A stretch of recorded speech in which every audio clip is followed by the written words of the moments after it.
I already see a couple comments on my last post about like, why do I even need a management team? That 20% seems a little steep for a manager. Just like some questions already. The thing with a management team is they do everything that I don't want to do. For example, I get dozens of emails every single day. Majority of them are from like some scammy, spammy, like TikTok shop, like not legitimate, gifted collab BS. But occasionally I do get good emails, but I don't want to sift through those every single day. Management company does that for me. Number two, and the more important one, is that I don't reach out to companies. I really wait for companies to reach out to me, and then we do our negotiation and our discussions. And now that might seem like I don't need to reach out to companies. They reach out to me, but no, I should be reaching out to companies because at the end of the day, I can be getting more brand deals than I get right now. The issue is that say that I reach out to 100 companies, I might only get a response from 2 or 3 of them for that month, which would be a good income, but I don't have the time for that, you guys. I don't have the time to sit here and like email all these companies and get into all that. So management companies do that for me. And they also already have pre-existing relationships with a lot of companies. So they already know who would most likely be willing to work with someone who does the type of content that I do.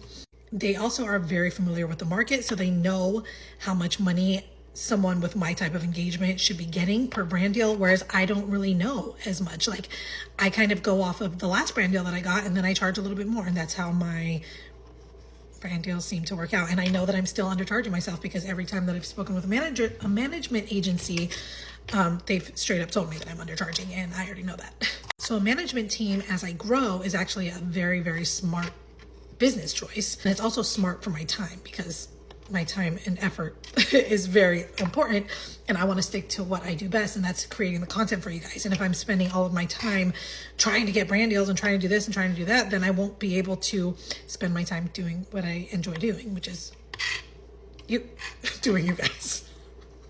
Now, if you're looking for a management team, one thing that you can do is go to like your favorite creators' profiles and go to their bio, and usually their email won't be like mine is right now. It's not leandrabrienne@gmail.com. It'll be like Leandra at xxmanagementcompany.com. And then you can go to that management company's website, and that management company's website will have a bunch of other creators that they work with, and you could kind of see if you look like you're going to be a good fit for them or not. You could go off of your engagement, your following. You could look at different brands that those creators have worked with and just see if they're going to be a good fit or not. But that has kind of been a full-time job also, is kind of trying to find a management company.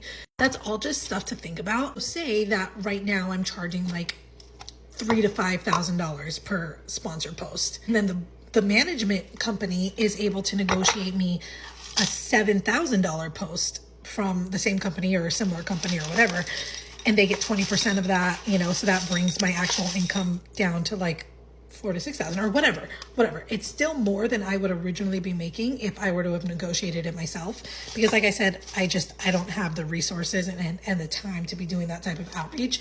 So I kind of just like discuss with the brand and settle on whatever seems right for me.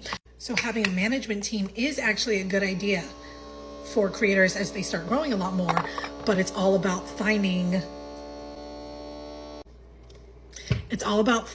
a good match for both sides, like a good match, one for me and my goals, and also I want to be a good match for the management team, because say the management team normally works with like men who are like thirst traps, like promoting shoes and fashion and like whatever, like that company probably isn't going to be able to get me like cooking deals with companies that I work with, because they right now have a relationship with these companies for these like men who have a completely different audience than I do. You know what I mean? Just something to think about. Bon appetit. I just made a little parfait, okay?